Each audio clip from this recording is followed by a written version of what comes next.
Assalamualaikum warahmatullahi wabarakatuh, Umi. Waalaikumsalam warahmatullahi wabarakatuh.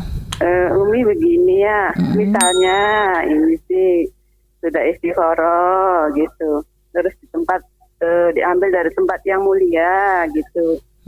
Nah, terus ternyata si istri ini sih tidak sebaik yang kita sangka dan tidak sejujur yang kita duga. Terus jalan keluarnya bagaimana, Umi, kalau begitu tuh? Baik, Terima kasih, sudah Umi. menikah Bu ya berarti ya? Sudah menikah. Masya Allah, baik ya. Terima kasih, Umi, atas pencerahannya. Sama-sama. Masya Allah. Assalamualaikum warahmatullahi warahmatullahi wabarakatuh. wabarakatuh. Baik ya. Baik, kita sudah istikharah dan kita juga sudah melihat dari banyak hal yang dari keluarga mulia, tapi kok ternyata nggak sesuai dengan harapan. Kita harus paham, kita itu nggak menikah dengan Nabi. Kita bukan menikah dengan Sayyidah Fatimah, orang yang modelnya seperti Sayyidah Fatimah Zahra ya, bukan ya, kita nggak dapat kopian Sayyidah Fatimah itu sudah nggak ada. Artinya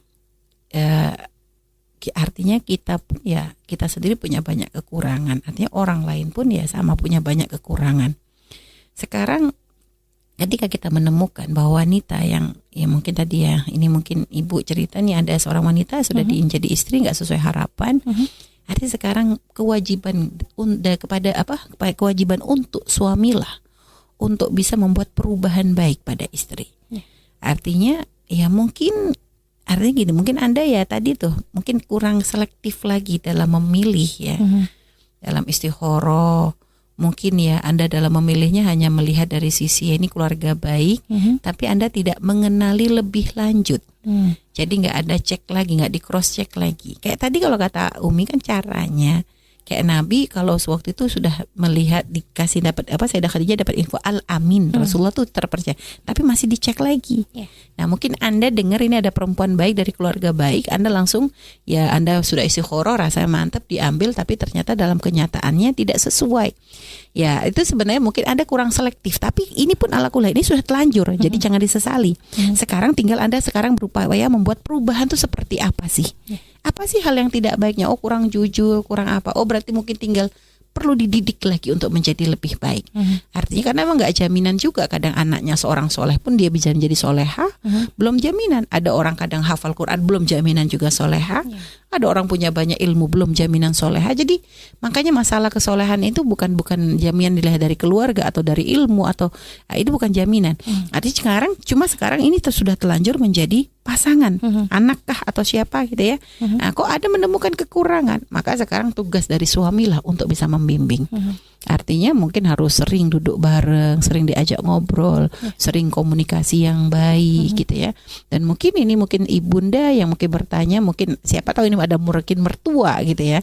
Mertua, ini hendaknya mertua mungkin menghindari untuk tidak banyak ikut campur. Khawatir nanti menjadi semakin keruh hubungan. Karena biarkan suaminya yang mengingatkannya dengan cara yang baik. Ibunda gimana? Ya sekarang gini loh, kalau misalnya ibunda ini melihat kok menantu saya gak sesuai harapan saya ya, sekarang jangan melihat bahwa menantu tuh orang lain. Dia ini telah diambil dari keluarganya, dibawa ke keluarga Anda, berarti dia telah menjadi putri Anda. Sekarang tanyakan, kalau Anda punya putri, kok punya sifat yang kurang baik, Anda apain sih? Gitulah. Seandainya ini adalah putri Anda sendiri, gitulah. Tentu akan Anda nasihatin, tentu Anda akan deketi, tentu akan ada Anda berupaya gimana cara yang berubah. Maka itu loh, menantu tuh sama anak Anda juga. Jangan dibatas-batasi. Tapi kan dia orang lain, nanti saya tersinggung. Loh Anda belum apa udah sebulan dulu, belum tentu tersinggung. Mungkin malah dia senang banget. Ya Allah mertua saya perhatian. Nah, cuma mungkin cara Anda tentu beda dong, cara ngomong dengan anak dengan menantu. Karena kalau anak tuh sudah paham banget karakter Anda, sehingga Anda ngomel-ngomel juga udah paham, memang ibu tuh begitu kan gitu. Tapi menantu Anda belum tentu. Mungkin dia shock kalau tiba-tiba Anda ngomel begitu. Mungkin caranya aja mungkin agak dirubah, lebih halus, lebih lembut. Nah gini. Ibu tuh pengen semuanya gini. Nah pokoknya dalam rumah tangga bahasanya tuh tidak langsung kamu tuh kok gak jujur gini, jangan menodong. Siapapun kalau ditodong kekurangannya ya itu akan merasa sakit. Maka cara ngingetin tuh caranya sambil diajak duduk bareng, Anda ajak ngobrol, ngeteh, atau sambil jalan Anda ajak kemana, kayak sambil nemenin Anda belanja. Kita bangun hubungan dekat, lalu nanti sambil nasihatin, titip nak ya suaminya, anak di kamu jaga, kamu gini perhatiin ya nak ya. Yang penting kalau dalam rumah tangga tuh yang paling penting jujur, jangan suka. Jadi bahasanya tuh kayak bahasa ngingetin secara umum gitu loh. Jadi gak langsung ngantar sekali, mungkin belum mempan, 2 kali, jangan putus asa pokoknya. Jadi terus seperti itu. Dan jadi nanti juga dikasih tugas kepada suaminya untuk terus mengingatkan istrinya untuk membuat berubah menjadi lebih baik. Jadi bukan mustahil. Artinya karena ini sudah terlanjur, jangan Anda sesali, aduh kayaknya memang benar prosesnya.